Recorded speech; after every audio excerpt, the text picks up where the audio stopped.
Murguía, por favor, tienen la palabra. Gracias. Sí, muy buenos días. Quisiéramos comentar con ustedes los temas que hoy vamos a abordar en la comisión permanente, que será, como bien se dijo, a las 4 de la tarde, toda vez que a las 12 va a haber una comparecencia en la Jucopo del subsecretario López-Gatell. Por tal motivo, desde el día de ayer presentamos tanto a mesa directiva como a la Junta de Coordinación Política nuestra inconformidad en que se lleven a cabo comparecencias el mismo día y la misma hora que tiene que llevarse a cabo la comisión permanente, que finalmente es la representación del Congreso durante todo el periodo de receso. Por otro lado, solicitar que si va a haber comparecencias o asistencia a reuniones de trabajo y ya está funcionando la comisión permanente, pues este es el espacio idóneo para que puedan llevarse a cabo. Y en tercer lugar, también este mismo comentario que se hizo tanto a la Junta de Coordinación Política como a la mesa directiva, en el sentido de que si va a haber una comparecencia, esta se transmita completamente en el canal del Congreso, toda vez que en anteriores ocasiones lo único que se había transmitido era la intervención del funcionario y al momento de las preguntas se finiquitaba la transmisión por el canal. Y ya quedaba únicamente pues en la reunión privada que estarían llevando, en su caso, en la Junta de Coordinación Política. Estos asuntos creo que es importante precisarlos porque creemos que debemos darle todo el respeto y todo el espacio que le corresponde a la comisión permanente. Para esta sesión, el Grupo Parlamentario de Acción Nacional va a presentar el tema de iniciativa de ley de reactivación y emergencia económica. En plena pandemia, con las graves crisis, desde luego de salud, pero también económica que representa, estamos viviendo muy graves consecuencias también en el tema de la economía, que está afectando a todos los sectores de la población, las clases medias, las clases con menos recursos, y es necesario tomar medidas extraordinarias en tiempos extraordinarios que permitan aminorar los efectos de esta grave crisis económica en las familias, en quienes han perdido su empleo, sean trabajadores formales o informales, quienes tienen una pequeña negociación, una microempresa, una MIPYME, que finalmente necesitan contar con el apoyo para transitar en este periodo de emergencia y estar en condiciones de que cuando la economía pueda nuevamente reactivarse, estén en condiciones de ponerse en operación. En tal medida, bueno, pues se presenta esta ley, iniciativa de ley de reactivación y emergencia económica, que entre otros temas hemos estado insistiéndolos, está el ingreso básico universal para quienes han perdido su empleo, su fuente de trabajo, de 3,207 pesos, el apoyo para las microempresas que pudieran recibir 27,000 pesos mensuales durante un periodo de 3 meses, de tal suerte que tengan liquidez y no se vean en la necesidad de despedir trabajadores, y el apoyo para el diferimiento de obligaciones y compromisos fiscales para las MIPYMES por un periodo de 6 meses, sin que esto implique ni intereses ni multas de ningún tipo, entre otros aspectos. En el punto de acuerdo, estamos presentando un punto de acuerdo por el que se solicite al Consejo General de Salubridad el que incluya medidas que haga posible que al momento de la reactivación económica, que ya se anuncia en breve, las familias puedan conciliar su vida familiar con la laboral y con ello, pues, evitar el que se haga todavía más grande la brecha de carácter social y de género, toda vez que, bueno, pues los papás, las mamás se van a tener que integrar a la fuente de trabajo y no van a tener la posibilidad de que los hijos estén en guarderías o estén en escuela.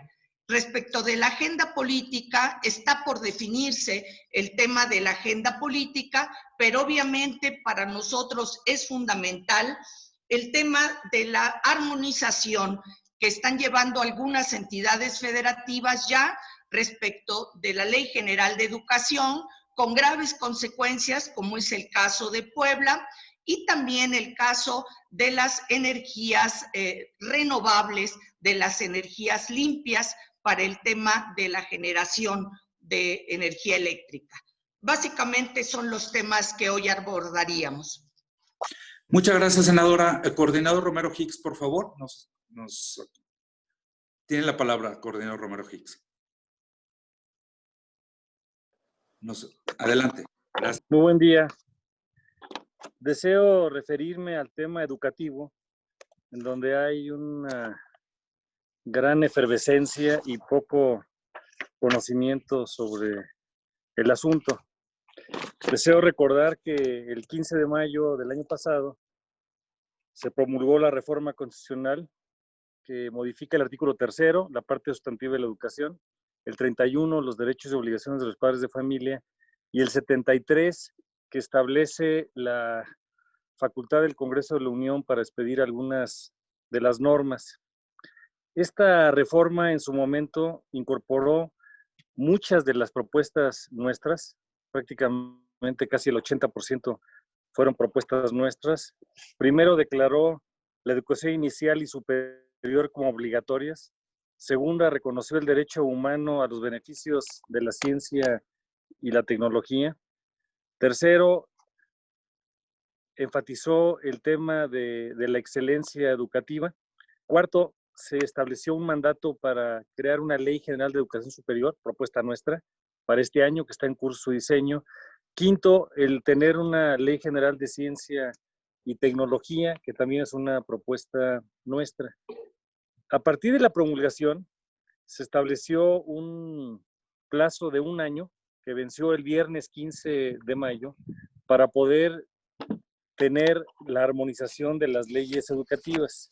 Solo que en el camino fuimos acumulando diferentes errores. Error número 1, en la Constitución, 15 de mayo, donde se entrega a la mafia del poder, a los sindicatos, y el gobierno federal se convierte en poder de la mafia, y por eso nosotros no acompañamos esa votación, aunque reconocemos que hay partes muy nobles del artículo 3º. Segundo error, no se mandató la revisión de una Ley General de Educación, que es la ley reglamentaria, y esa se expide el 30 de septiembre, sin necesidad de haber hecho mayores obligaciones de poder tener ese ajuste. Entonces, ¿había una obligación de hacer una nueva Ley General de Educación? No, no había ninguna obligación. La ley anterior tenía 85 artículos y ahora la nueva tiene 81, pero tiene una serie de excesos, de detalles, de ambigüedades, en donde mezclaron acuerdos, lineamientos y aspectos sumamente necesarios para una ley general. Hay que recordar que en jerarquía de normas, después de la Constitución General de la República, las leyes generales son las siguientes en jerarquía y están por encima de las constituciones locales y de las propias leyes locales. En todo esto se avanzó después a un tercer error, y ese error consistió en que la Secretaría de Educación Pública, probablemente con una buena intención, pero con un amplio desconocimiento del tema y de sus alcances, el proponer una ley marco, una ley machote, que fue conocida por las legislaturas locales, y el mandato constitucional era armonizar las leyes locales, no transcribir, copia y pega los errores de la Ley General de Educación y los excesos y las contradicciones del machote que envió la ley de ley tipo marco la Secretaría de Educación Pública. Ahora, ¿los congresos locales estaban obligados a tomar esa propuesta? No. ¿Le pueden hacer algunas adaptaciones? Por supuesto que sí. Y entonces lo que deberían de haber hecho los congresos locales, y a este momento se han aprobado alrededor de una docena de leyes locales. El mandato era el 15 de mayo y por la pandemia se fueron complicando las cosas. Lo que hubiésemos deseado es que los congresos locales hubieran hecho varias cosas. Primero, eliminar las ambigüedades de la Ley General de Educación. Segundo, avanzar en el derecho de los beneficios de la ciencia, la tecnología y la innovación que quedaron en la Carta Magna. Tercero, los mecanismos y la propia los límites a las atribuciones de las autoridades municipio, estado y federación.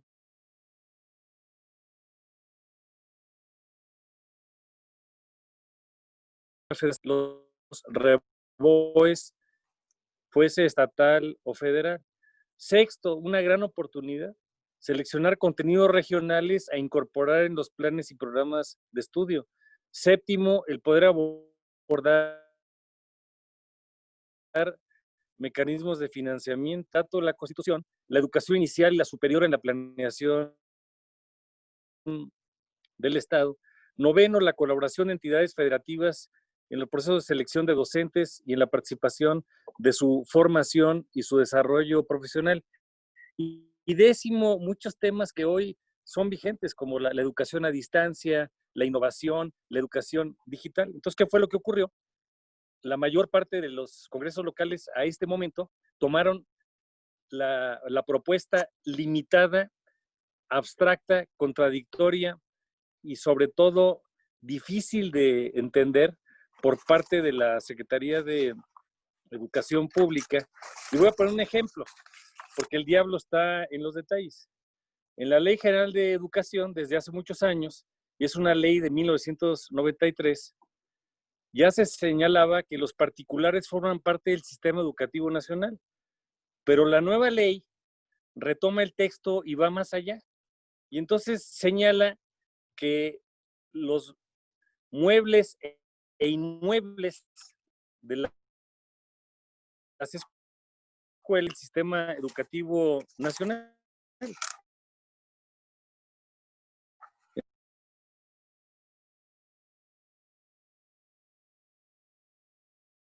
Los temas son un tanto etéreos, el educar a las autoridades, y sobre todo porque ahora el error se transmite en el machote que envía la Secretaría de Educación Pública y sustituye la palabra nacional por la palabra estatal.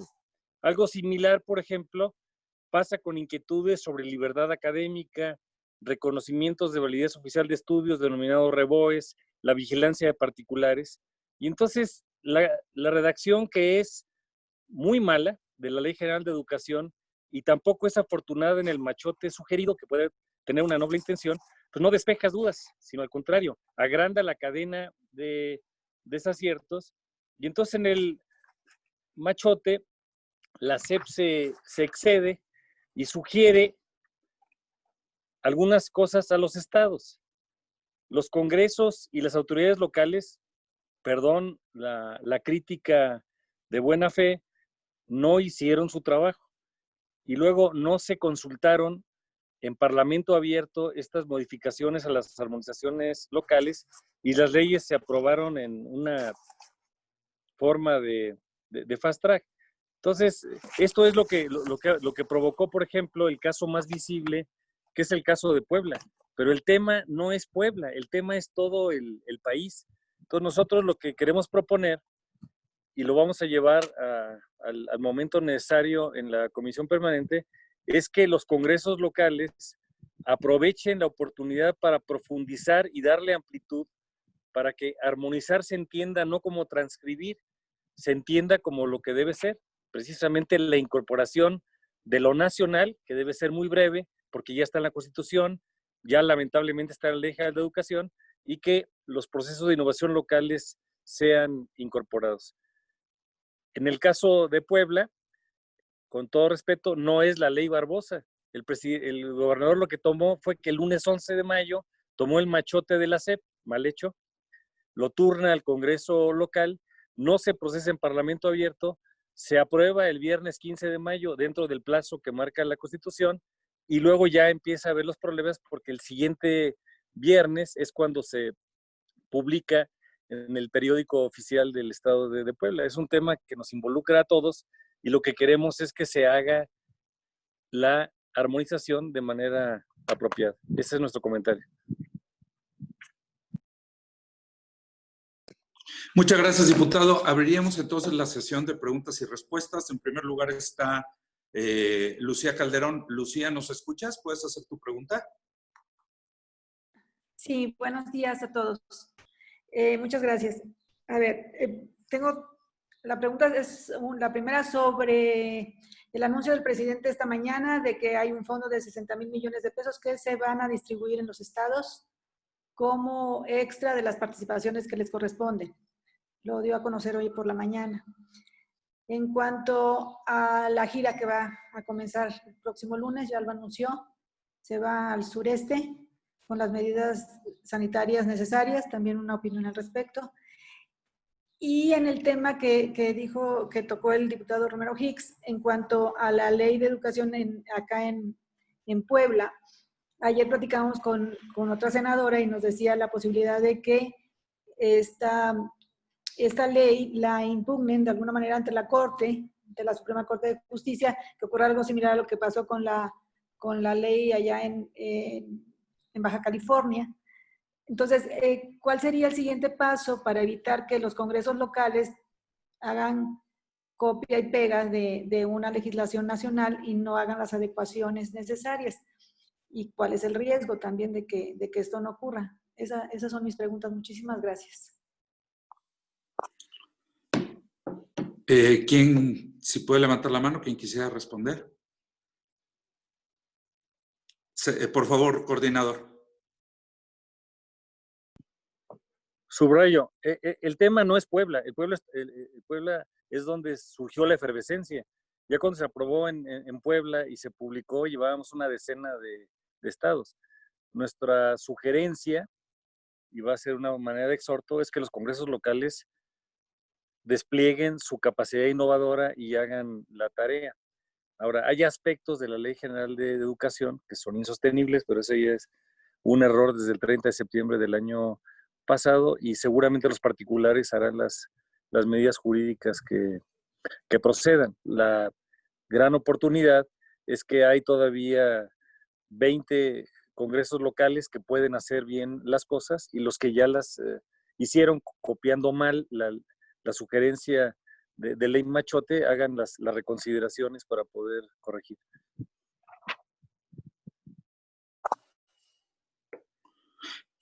Por favor, diputado Héctor Jaime. Muchas gracias, Luis. Hace una pregunta relevante en dos temas que nos parecen que en ambos casos son, en uno, una seria simulación y en el segundo caso, algo muy grave para lo que está ocurriendo en el país. El presidente ha anunciado en diversas ocasiones que adelanta dinero, como en este caso él anuncia esa cantidad de 60,000 millones de pesos para participaciones. Lo que ocurrió en salud, por ejemplo, es que se anunció un adelanto, pero un adelanto sobre lo ordinario, es decir, no tiene ningún tipo de mensaje, ni siquiera mérito, el que si a un estado, en vez de enviarle enero, febrero y marzo, le manda enero, febrero, marzo y abril por adelantado, cuando en realidad ese estado ya lo iba a consumir en el aspecto ordinario. El presidente no ha entregado un solo recurso extra y en el caso de un tema tan preocupante como el de la salud es lo que ha ocurrido. Es decir, aquellos estados que no firmaron con el INSABI, lo único que hizo fue mandar 3 meses juntos, pero del gasto ordinario. No hubo un solo recurso extraordinario de los 40,000 millones de pesos que tiene el INSABI para poderlo distribuir de manera equitativa, de manera decente entre todos los estados del país. Entonces yo mucho me temo que estos 70,000 millones de pesos en participaciones puede ser luego envuelto en la magia es un adelanto de participación, es decir, que no hay dinero extra como para poderlo entregar. Entonces eso creo que no tiene ningún mérito ni ninguna gracia porque realmente el esfuerzo para hacer la protección de economía de este gobierno se está dando desde los niveles locales. Y ahí pasó al segundo tema, en el tema de salud. Parece otra vez francamente irresponsable este anuncio del presidente que ya nos había dicho la semana pasada que iba a salir, cuando ayer mismo, en una reunión con la Secretaría de Gobernación, los gobernadores fueron acorralados supuestamente con consenso de la Secretaría de Salud para definir que nomás hubiera un solo semáforo y que ese semáforo iba a dictar las medidas para conducirnos en este país en la reactivación económica.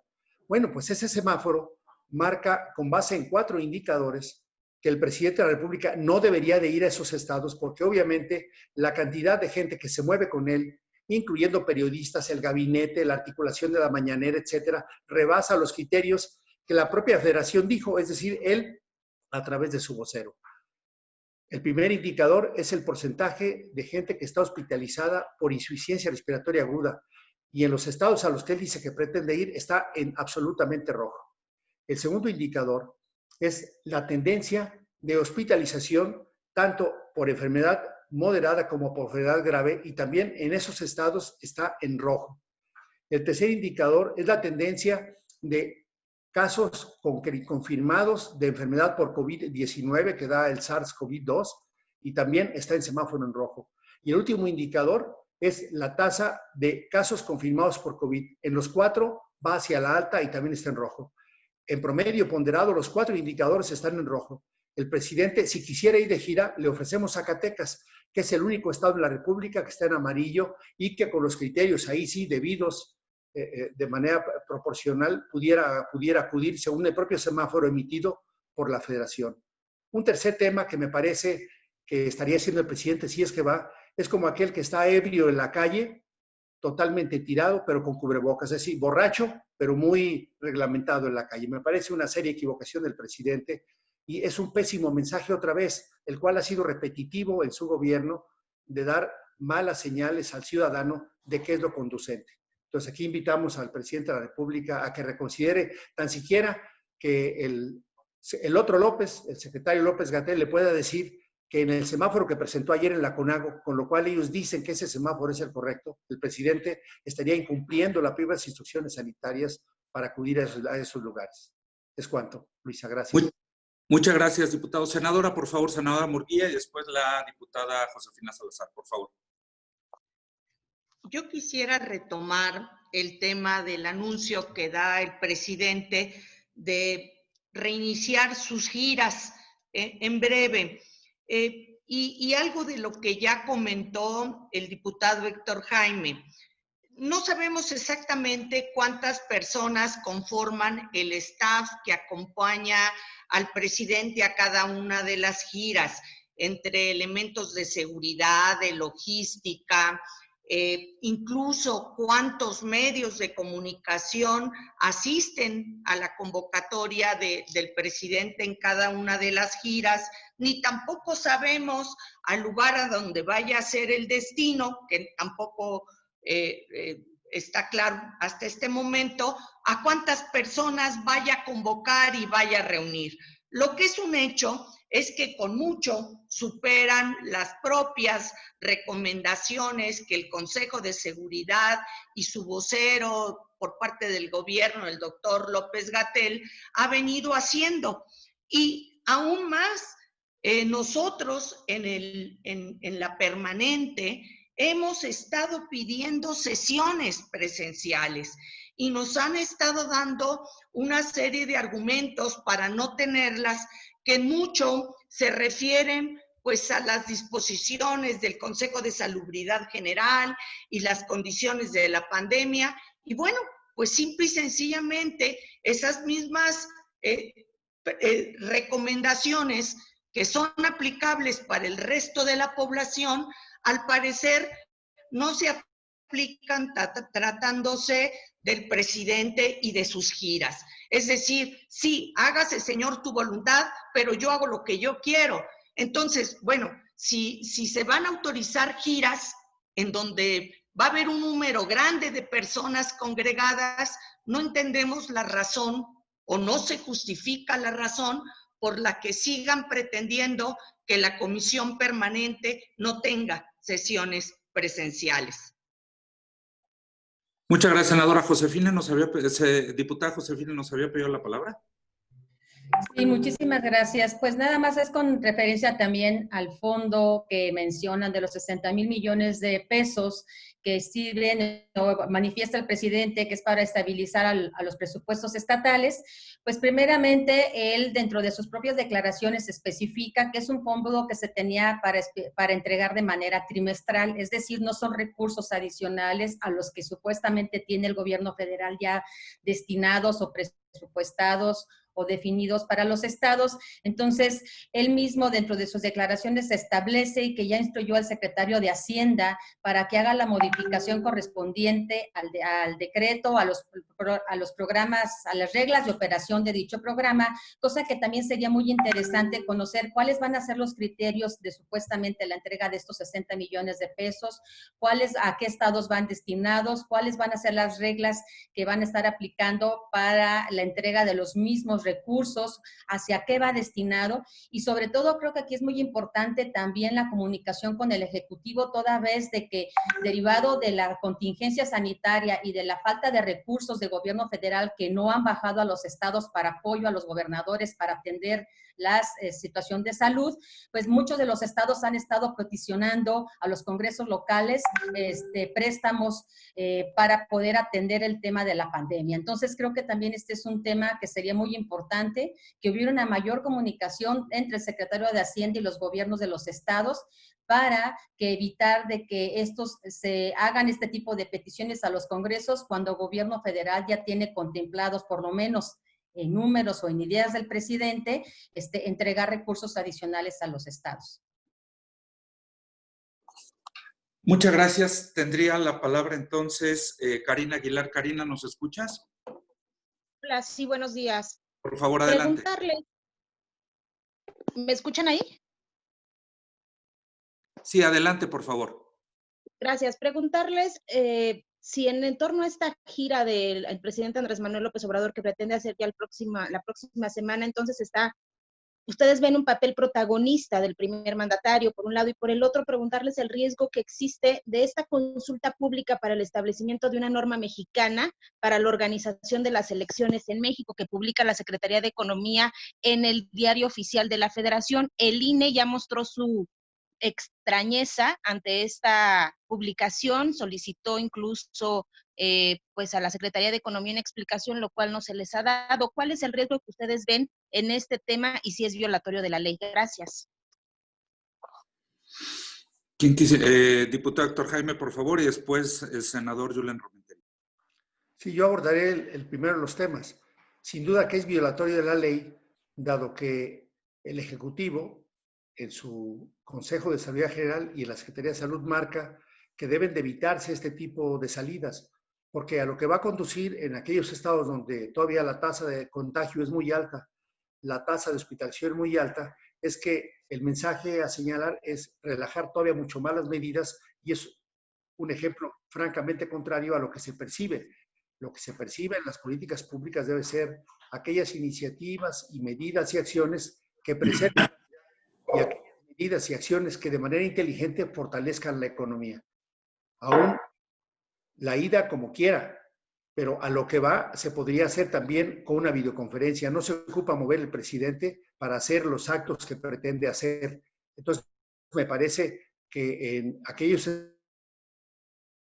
contagiados va para arriba, su capacidad hospitalaria, pues es un grave riesgo que el presidente vaya, porque entonces ese diferendo claro con algunos gobernadores que de manera inteligente están estableciendo medidas desde lo local para, con responsabilidad, primero salvaguardando la salud de las personas y segundo, fortaleciendo los detalles económicos desde el territorio, desde aquellos donde sí se conocen, pareciera contrapropósito.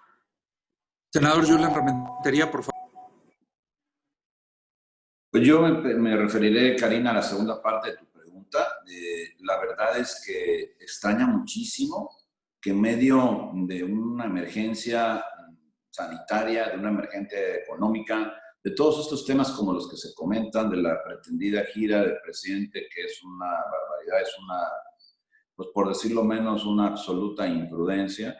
De repente, la Secretaría de Economía, de manera sorpresiva, pronuncie pues una especie de acuerdo para llevar a cabo, o proponga una consulta para llevar a cabo lo que ellos denominan la norma mexicana de organización de elecciones, o sea, a través de una consulta pública, y que lo haga la Secretaría de Economía. Esto, por supuesto, es contrario a los preceptuados en la LEGIPE y tiene que, pues, señalarse. El propio Instituto Nacional Electoral ya se pronunció sobre ello, menciona en su comunicado que hace oficial que esto no tiene respuesta por parte de la Secretaría de Economía, a pesar de que lo buscaron.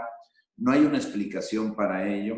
Por supuesto que es contrario al orden político electoral de nuestro país. Hay una ley, hay un órgano que es el que da esa ley, que es el Congreso de la Unión. Ahí es donde se tendría que determinar cualquier cambio que tenga que ver con la organización de elecciones. ¿Qué hace la Secretaría de Economía organizando elecciones? Debería de organizar cosas para que los empleos en México se mantengan y no meterse a temas que ni son de ellos. Entonces, llama mucho la atención y de alguna forma, pues, prende semáforos, yo diría que amarillos, tal vez hasta rojos, porque pareciera que lo que hay es un intento de lograr a través de estas consultas populares patito, encontrar un respaldo que no se tiene constitucional para a lo mejor entrometerse en las reglas de la próxima elección, la del año que entra en julio. Por cierto, que cualquier regla que se pudiera pretender mover para esa elección de 2021 tendría que haberse movido antes de este próximo 31 de mayo. Por lo tanto, la elección del año que entra está garantizada en los términos en los que hoy lo marca la ley y no puede de ninguna manera permitirse, no porque alguien no quiera, sino porque es inconstitucional el que alguien venga a proponer a través de una consulta pública normar la organización de las elecciones. Primero, ¿qué cosa es eso? Segundo, ¿qué hace la Secretaría de Economía ahí? Y tercero, por supuesto, que habrá, en caso de ellos persistir en su insistencia, pues acatarlo por la vía jurídica necesaria. Muchas gracias, senador. Tendría la palabra Claudia Salazar. Claudia, ¿nos escucha? Perdón, diputada Josefina quería participar, perdón. Adelante, diputada. Muchísimas gracias. Nada más con referencia, precisamente en ninguna parte del mundo hay un agente económico que regule los procesos electorales. En ninguna parte del mundo existe esa posibilidad de que una secretaría que se debe dedicar a trabajar por reactivar a las empresas, por ayudar a mantener el empleo, por dar mejores condiciones para que los productores del campo lleven sus productos a buen precio hacia el consumidor final, esté involucrado en el tema del proceso electoral.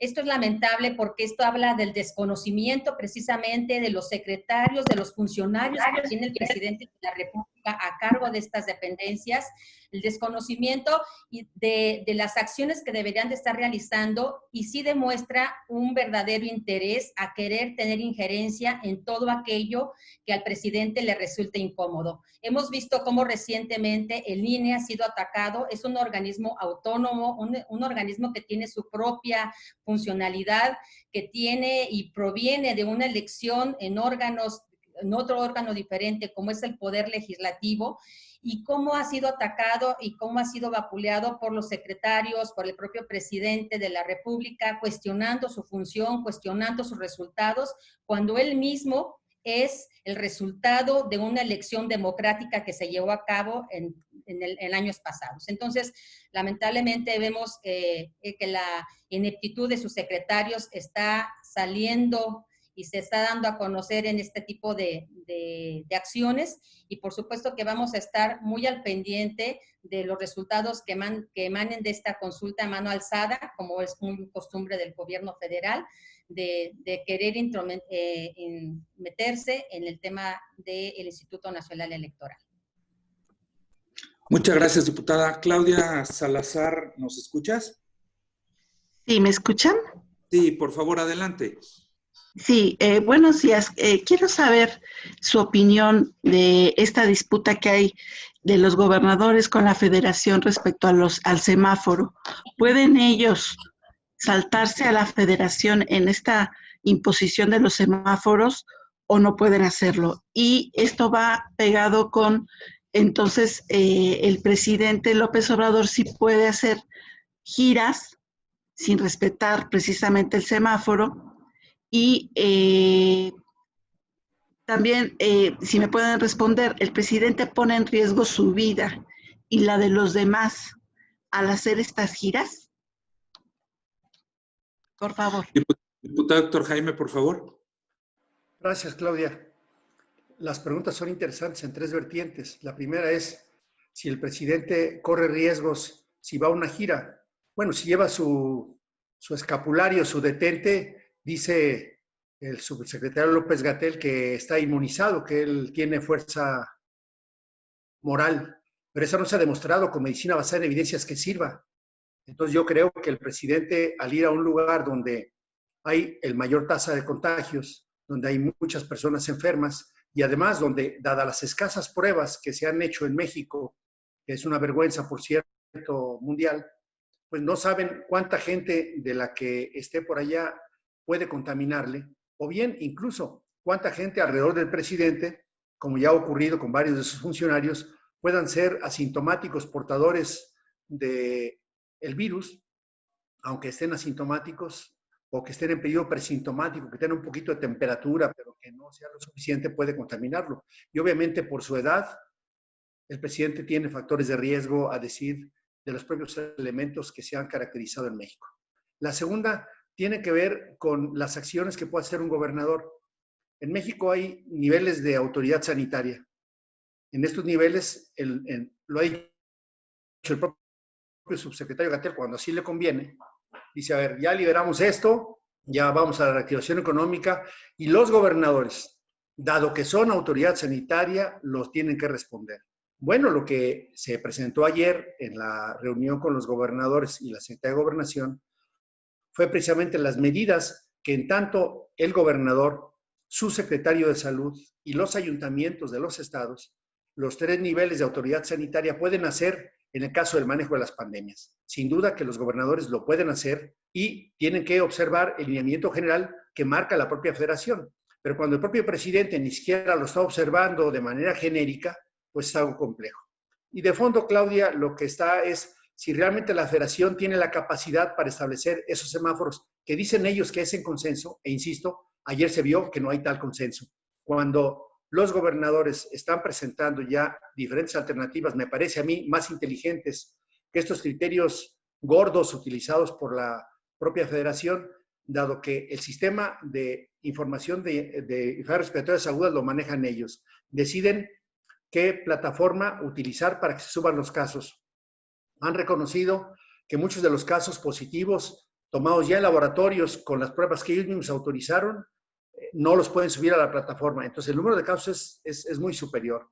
Yo sí creo que los gobernadores, estoy convencido que a la luz de la ley, es materia de salubridad general manejar el tema de las pandemias, pero la propia autoridad general y el órgano ejecutivo dijo que los gobernadores, en el ámbito de su propia responsabilidad como autoridad sanitaria, con los demás elementos sanitarios en el Estado, pueden estar aplicando estas decisiones. Y no hay duda de que las decisiones tomadas desde la comunidad más alejada de un estado, donde la federación a lo mejor le identifica en su sistema de Google, pero nunca ha estado ahí, un gobernador, un ayuntamiento y un alcalde conocen más bien las situaciones locales y pueden tomar decisiones más responsables. Coordinador Romero Hicks, por favor. Claudia, solamente complementar a manera de recordatorio, hay una noción incorrecta de creer que municipio, estado y federación son una escalera jerárquica. No lo son. Hay atribuciones exclusivas y hay atribuciones concurrentes. Por eso la palabra correcta no son niveles de gobierno, son órdenes de gobierno. Entonces, un alcalde no es menos que un gobernador no es más que un alcalde y un gobernador no es menos que el presidente de la República. Hay que leer con precisión el artículo 124 de la Constitución y lo que no es expresamente federal está reservado a los estados.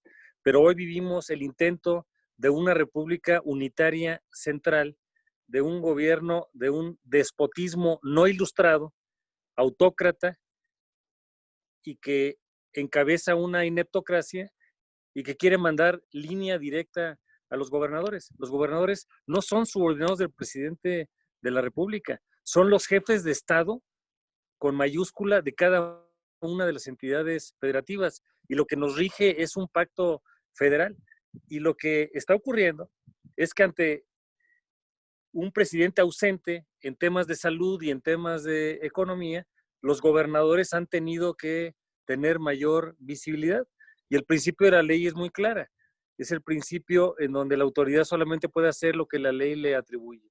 Con toda claridad, los ordenamientos especifican qué le toca al presidente y al Ejecutivo Federal, qué le toca a los gobernadores y qué le toca a los ayuntamientos. Listo, muchas gracias. Tendré la palabra Gerardo Segura, quien es el último que tengo anotado en lista. Gerardo, ¿nos escuchas? Sí, ¿sí me escuchan? Sí, perfecto, por favor. Ok, nada más brevemente. Mire, en Inglaterra ya se han destituido a funcionarios públicos gubernamentales por no acatar las medidas. Han sido verdaderos escándalos en Inglaterra porque unos funcionarios no acatan las medidas. Y nosotros aquí parece como que no podemos hacer nada ante los caprichos de Andrés Manuel López Obrador, que sigue poniendo en riesgo la vida de los mexicanos. Este señor ya de por sí, yo creo, y que vemos muchos, que es responsable de miles de muertes por no haber acatado las recomendaciones desde un principio.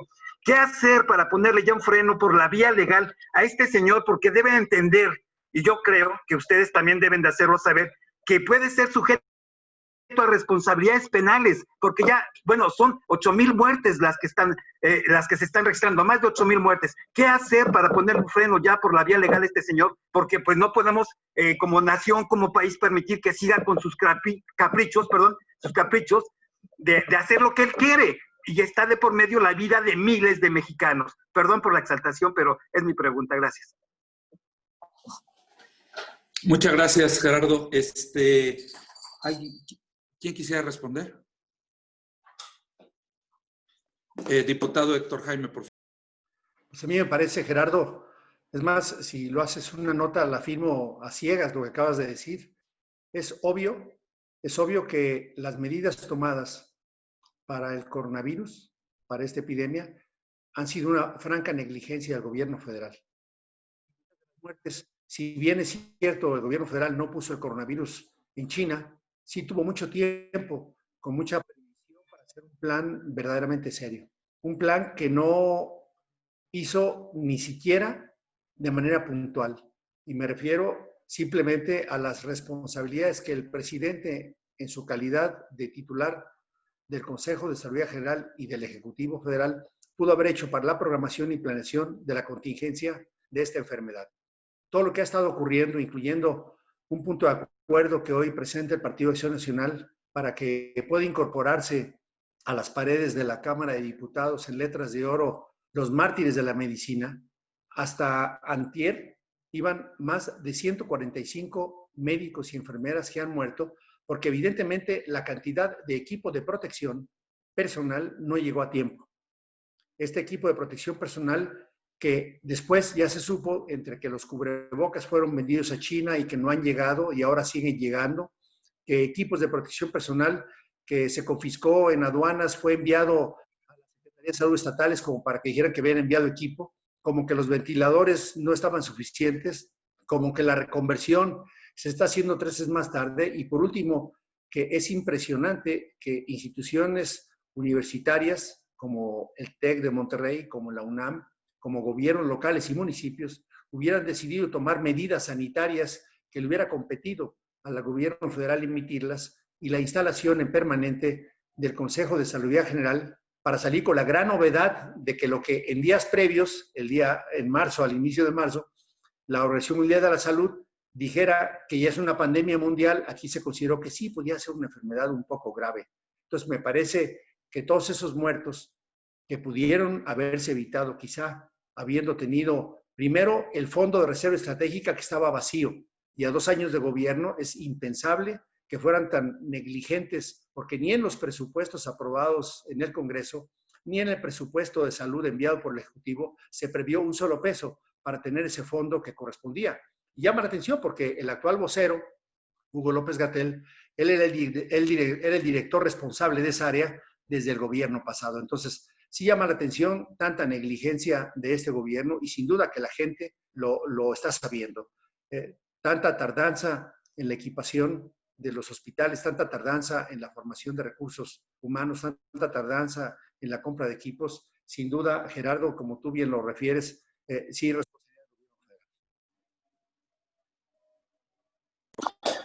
Muchas gracias, diputado. ¿Alguien más que quiera responder? Si no, tendría la palabra Félix Muñiz. Félix, ¿nos escuchas para terminar?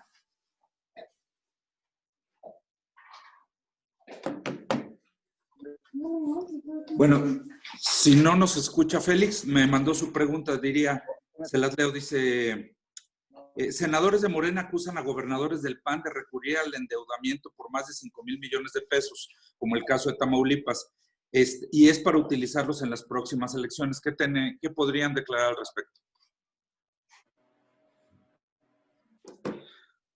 Diputado Héctor.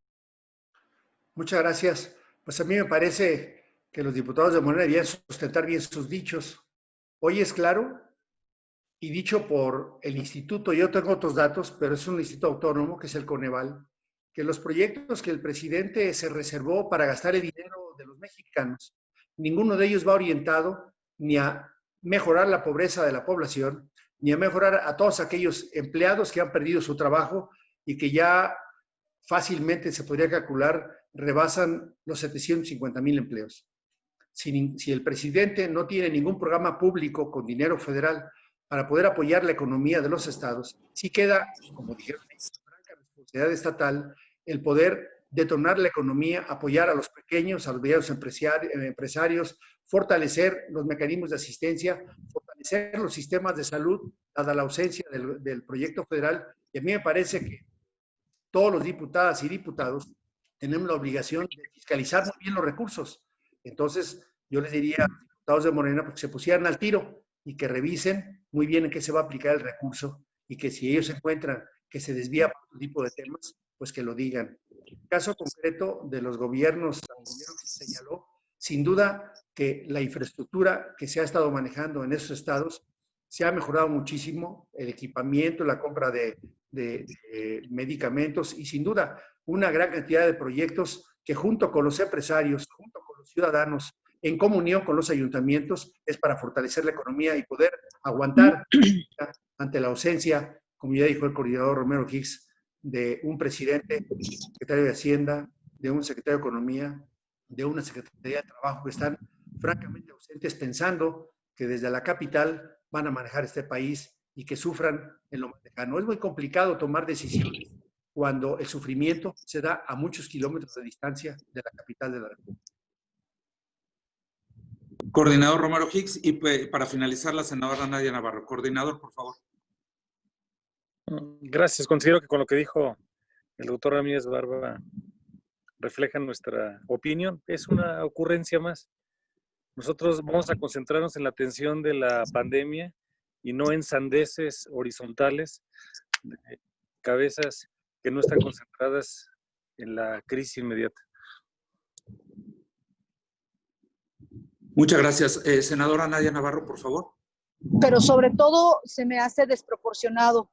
Es muy lamentable y sobre todo sorprende que el gobierno federal ha abandonado a su suerte a las entidades, a las distintas entidades federativas y en particular creo que los estados y las entidades gobernadas por Acción Nacional han dado respuesta contundente pensando siempre en la gente, en su seguridad y en su salud, como es el caso de Tamaulipas. Efectivamente, si en su momento se llegara a detectar alguna mala aplicación, hay instancias, pero no nos distraigamos del punto. El tema es que los gobernadores de las entidades de Acción Nacional han respondido muchísimo mejor y siempre por delante y ponderando la salud de las y los mexicanos que el gobierno federal. De verdad que es lamentable. Este tipo de distractores no deberían de llamar nuestra atención. Básicamente tenemos que concentrarnos en dar resultados y en seguir solicitando lo que hoy vamos a pedir, pruebas. Muchas gracias.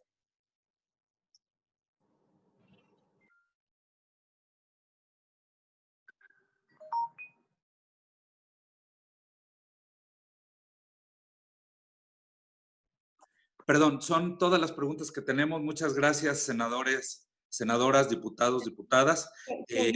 Les recuerdo, compañeros de la prensa, que a las 3:30 tendremos la otra conferencia de prensa para fijar el posicionamiento sobre la comparecencia de Hugo López-Gatell. Sergio, una pregunta rapidita, nada más que nos precise el diputado Héctor, ¿cómo estaría eso de lo de los mártires de la salud que tienen contemplado hacer? Así, muy breve, por favor, diputado, muchas gracias. Adelante. Mucho gusto. Cuando uno reconoce en un país como pueblo quienes, sabiendo que están yendo a la guerra sin armas, si alguien ha dado la cara hoy en este país han sido los profesionales de la salud, todos los equipos que en las comunidades, que en los centros de salud y que en los hospitales tuvieron que enfrentar una pandemia sin las mínimas características de seguridad. Si algo ha quedado claro es que muchos de estos médicos, en alguna ocasión señalamos desde una subsecretaria de salud en California hasta médicos intensivistas e incluso médicos de familia que estando en la primera línea de defensa han perdido la vida. Y han perdido la vida con una enfermedad en la cual pues desconocemos todavía muchas características de lo que está ocurriendo con ella. Pero algo sí sabíamos. Sabíamos que se ocupaban equipos de protección personal. Y en los medios, muchos de ellos han registrado claramente, todavía hasta ayer, manifestaciones, por ejemplo, en el ISSSTE, donde toman las áreas y estas personas no tienen el equipo de protección necesario. No importa cuántos oficios manden las instituciones federales para decir que sí lo hay, o desde la clase de una mañanera del doctor Tantán diga que sí existen, la realidad se impone. Ese mundo mágico de Rulfo solamente existe en las novelas. Aquí en México la realidad se impone. Entonces, como diputados y diputadas de Acción Nacional, nos parece muy justo que estos, al menos, digo, hasta ayer, más de 141 médicos, enfermeras, incluyendo personal que trabaja en los hospitales, que no están directamente con el paciente, pero también sufren esos riesgos y que han perdido la vida, sean reconocidos como estos mártires de la medicina en México a propósito del manejo específicamente en esta pandemia, pero los profesionales de la salud en México han sido mártires desde el siglo pasado. Entonces nos parece muy digno reconocer médicos, enfermeras, profesionales como mártires, y son mártires primero porque el gran amor con el cual se dirigieron hacia la población, servir con amor a los semejantes y que además les costó la vida. Y más habiéndolo hecho, de veras como en muchas de las guerras que se dan en otras áreas, defendiendo a su gente con tanta alma, con tanto corazón y con tanto espíritu, y que solamente quedan ahí reconocidos en una ignominia, como a veces se han dicho, es que era un médico privado, privado público, quien está atendiendo esta enfermedad y quien muere por atenderla merece todo nuestro reconocimiento y merece la inmortalidad en México, que se refleja en la Casa del Pueblo, en la Cámara de Diputados con letras de oro, y esa es nuestra petición, va a ser nuestra iniciativa para que esto se integre de manera formal, y ojalá los mexicanos, que al principio vimos que incluso los agredían enfermeras, porque sabían todo el mundo que estos profesionales de salud, que yendo aún en un transporte público, no habían recibido el equipo necesario en sus hospitales y la ciudadanía respondía con agresión hacia ellos. Aún a pesar de eso, son mártires y da mucho mayor valor y mayor mérito. Sería solamente mártires de la salud, no todos los nombres de todas estas personas que han fallecido. Acuérdate que lo ideal sería que en algún lugar lo pudiéramos hacer. En el caso de la Cámara de Diputados, sería solamente los mártires de la medicina en México, y ahí quedaría reflejado pues todos los nombres de los que están ahí, y yo sí creo que debiéramos de hacer este planteamiento que tú señalas para que con nombre y con apellido podamos realmente honrarlos, reconocerles y recordarlos, y que nos recuerde a todo el mundo que debe haber un fondo de reserva estratégica, que le recuerde a todo el mundo que el presupuesto de salud debe ser incrementado, que le recuerde a todo el mundo que con la salud no se juega. La salud es una inversión para el pueblo, la salud es el indicador básico de la felicidad, no importa la mida con el PIB o no, pero ¿cuánto vale hoy, Luisa, el valor de esas familias, de esos esposas, madres, hijos, de personal de salud que ha perdido la vida en atención al coronavirus? No tiene precio. Diputado, muchas gracias. Gracias a todos. Muchas gracias a todas y a todos. Entonces, nos veremos el miércoles que entre en otra conferencia de prensa de la permanente. Les aviso con tiempo la hora, y a las 3:30 los volvemos a ver con el posicionamiento del Grupo Parlamentario del PAN en el Senado sobre la comparecencia de Hugo López-Gatell. Muchas gracias a todas y a todos. Buenos días. Gracias. Gracias.